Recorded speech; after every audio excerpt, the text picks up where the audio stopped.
الله أكبر الله أكبر الله أكبر الله أكبر.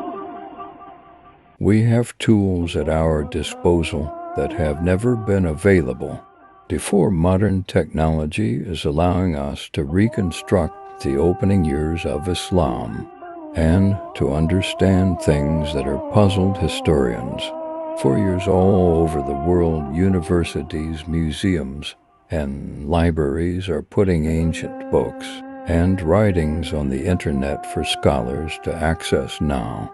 We can check these ancient manuscripts with just a few clicks of a mouse today.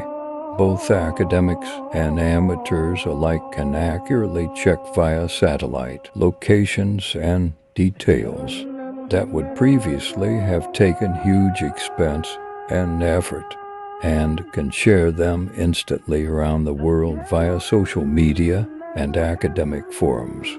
So now, for the very first time, a whole new era of research surrounding the founding of Islam is coming to light, and we can piece together what really happened in Arabia 1500 years ago. Writer and historian Dan Gibson has lived most of his life in the Middle East. He has extensively researched the peoples and places of the ancient world before Islam.